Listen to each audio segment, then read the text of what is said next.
రైటింగ్స్‌లో కొంచెం kind of rawness కనిపిస్తుంటుంది. Which is very true. అవునవును. ఆనెస్టీ, సిన్సియారిటీ కనిపిస్తుంటది. అండ్ కొంచెం కమ్యూనిస్ట్ భావాలు కూడా కనిపిస్తూ ఉంటాయి. ఏంటసల? అంటే నా కలం పేరే చీకటి ఉగ్రవాది అనమాట. Oh my God! అంటే వాడేంటి అంటే డే టైంలో ఫేస్ చేసిన థింగ్స్ కానీ, డే టైంలో చూసిన మనుషులను కానీ అవన్నీ మనసులో పెట్టుకొని చీకట్లో చంద్రుడి వెలుగుల్లో కళానికి పని పెడుతుంటాడనమాట. అందుకే వీడి వాదం చాలా ఉగ్రంగా ఉంది కాబట్టి వీటికి ఏదో ఒకటి పెట్టాలి అని చెప్పేసి ఉగ్రవాది అని పెట్టి దాని ముందు చీకటి ఉగ్రవాది.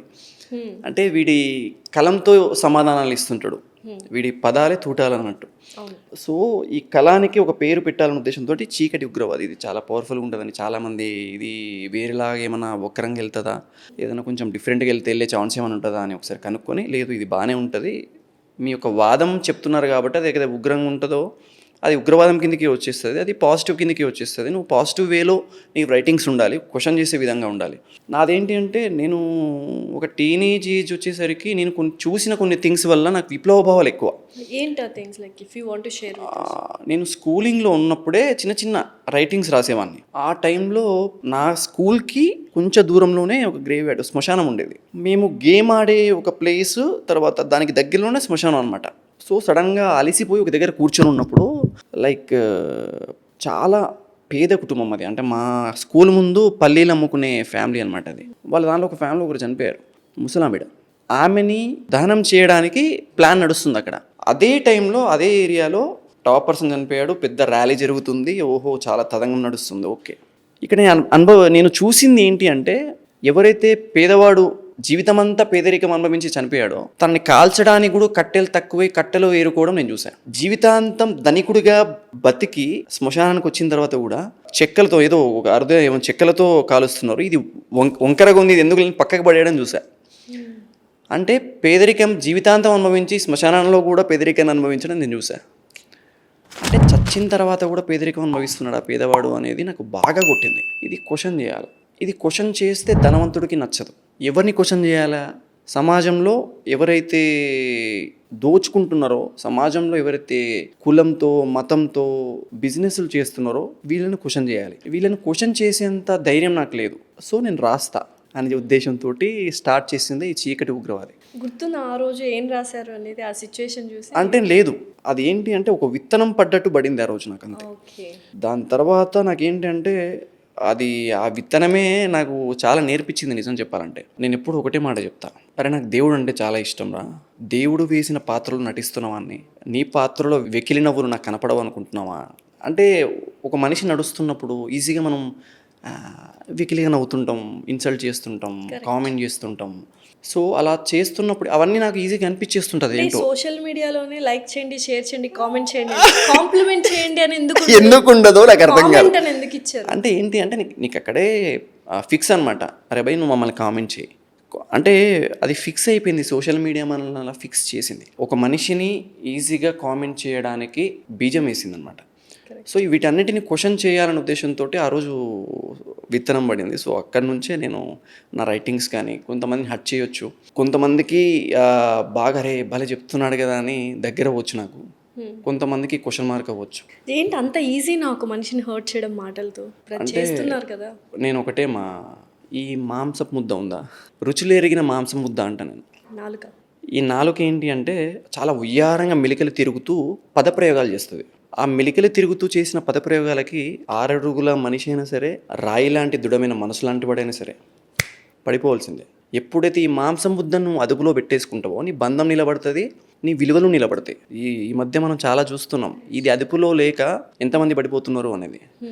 మెయిన్గా ఒకటే మాట మాట్లాడతా, ఒక మనిషిని అంత ఈజీగా బాధ పెట్టొద్దు అనే థాట్ నీ మైండ్లో ఉండాలి. నేను ఎప్పుడు ఒకటే చెప్తాను, ఎంత పెద్ద యుద్ధమైనా సరే ఫస్ట్ స్టార్ట్ అయ్యేది నీ మెదడులోనే. ఇదే నువ్వు ఆపేస్తే ఈ పురుగు ఎప్పుడు ఒకటి తిరుగుతా చూసారా, ఇది ఆపేసామనుకో ఎన్ని యుద్ధాలైనా ఆపేయచ్చు. నువ్వు ఎంత పెద్ద అనుభవమైనా సృష్టించబడింది ఫస్ట్ నీ ఆలోచనలోనే.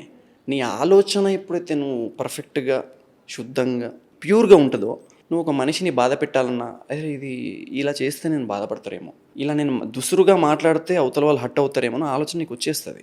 సో అది ఫస్ట్ ఉండాలి మైండ్లో. అది ఈ రోజుల్లో అది ఇప్పుడు ఓవర్ థింకింగ్ అయిపోతుంది, దానివల్ల చాలా నేను ఒక విషయం చెప్పనా, over thinkers always think truth. నమ్ముతారా మీరు? Even I'm also over think. Me also over thinker. ఇప్పుడు ఎగ్జాంపుల్ అమ్మో ఇది ఏదో వీడు ఏంటి ఇప్పుడు నేను ఆలోచిస్తున్నా, వీడు వెళ్తున్నాడు ఫోన్పే పని చేస్తుందా లేదా, వీడికి ఇంతకుముందు ఫోన్పే పని చేయలేదు కదా, నిజంగానే మన ఫోన్పే పని చేయదు. ఈస్ ట్రైయింగ్ అనమాట. ఓకే. ఓవర్ థింకర్స్ ఎప్పుడు అవుతారు తెలుసా? ఆల్రెడీ ఇవన్నీ ఫేస్ చేసి వచ్చి ఒక స్టేజ్లో ఆగిపోయిన తర్వాత సేమ్ సిచ్యువేషన్ ఫేస్ చేసినప్పుడు ఓవర్గా థింక్ చేస్తాడు. అవన్నీ మళ్ళీ రిపీట్ అవుతాయి, అవన్నీ రిపీట్ అవుతున్నాయి కదా, దాన్ని ఓవర్ థింక్ అంట. అది ఓవర్ థింకింగ్ కాదు, అది మనం ఫేస్ చేసిన ప్రాసెస్ అది. సో అయితే ఒకసారి సూర్యకాంతం గారు అన్నారు, పోనీరా వెదవ మనసు అది ఉన్నంత బాధే. నిజంగా మనసు మనిషి ఒక చోట ఉండకూడదు అనుకో, ఒక చోట ఉండకూడదు. అది నేను ఒకటే చెప్తామా, నేను ఇప్పుడు ఒక మెట్రోలో వస్తున్నప్పుడు కొన్ని థింగ్స్ జరిగాయి, అబ్జర్వ్ చేస్తున్నా నేను. లైక్ నేను మెట్రోలో వస్తున్నప్పుడు నా ఫ్రెండ్ ఫోన్ పట్టుకున్నాడు, నేను ఏదో నా మైకంలో నేను నా ఆలోచనలో నేనున్నా. సడన్గా నా పక్కకి ఒక పర్సన్ని చూసా. ఓకే, హీఈస్ సంథింగ్ ఏదో సఫకేట్ అయిపోతున్నాడు, కళ్ళలో వాటర్ వస్తున్నాయి, ఏదో బాధపడుతున్నాడు. కొంచెం అటు చూసా, ఒక అమ్మాయి టెన్షన్ అవుతుంది, ఏదో సంథింగ్ చెప్పాలనుకుంటుంది ఫోన్లో, ప్రతి ఒక్కడు బాధలో ఉన్నాడు. ఇలాంటి టైంలోనూ ఒక మనిషిని ఇవన్నీ చూస్తున్నప్పుడు ఒక మనిషిని ఈజీగా ఏం మాట్లాడగలవు, ఆ మనిషిని బ్రదర్ అని ఏమైనా మాట్లాడినా అరే ఈ మనిషి ఎలా రిసీవ్ చేసుకుంటాడో ఆలోచించి మాట్లాడతాం మనం. సో ఈ రోజుల్లో తక్కువైపోయింది, ఎవడు ఎలాంటి సిచ్యువేషన్ ఉన్నా వీనికి పర్లేదు, ఈ మాంసం ముద్ద కదులుతూ ఉంటుంది, మెలికలు తిరుగుతూ ఉంటుంది ఉయ్యారంగా, అది అవతల మనిషిని పడేస్తుంటుంది. సో అది చాలా డేంజర్. అది ఎప్పుడైతే తగ్గిపోతుందో అది మనిషి యొక్క విలువలు తగ్గిస్తుంది. ఎంతమందిని చూడట్లేదు, ఎంతమంది పడిపోవడం చూడలేదు మనం ఈ ఇయర్లోనే. ఎంతమంది ఏ స్థాయిలో ఉన్న వాళ్ళు ఇది కంట్రోల్ లేక చిటికలో పడిపోతారు. సోషల్ మీడియా అంటే నేను ఒకటే చెప్తా, సోషల్ మీడియా అనేది పాజిటివిటీ కానీ నెగిటివిటీ కానీ, నీ బాడీని సృష్టించింది దేవుడు అనుకుంటే, ఎగ్జాంపుల్ ఏదో సంథింగ్ ఒక పవర్ సృష్టించింది నీ బాడీని. నీ మైండ్ అనేది ఒక మెమొరీ. నువ్వు ఏదైతే రోజు పాజిటివ్ థింగ్స్ ఎప్పుడైతే పెడతావో నీకు అదే కనిపిస్తుంది. నీ ఫోన్లో రెగ్యులర్గా నువ్వు ఏదైతే అప్లోడ్ చేస్తుంటావో లేకపోతే డౌన్లోడ్ చేస్తుంటావో అది నీకు రెగ్యులర్గా కనిపిస్తుంది. సో ఇన్పుట్ అనేది పాజిటివ్గా ఉండాలి.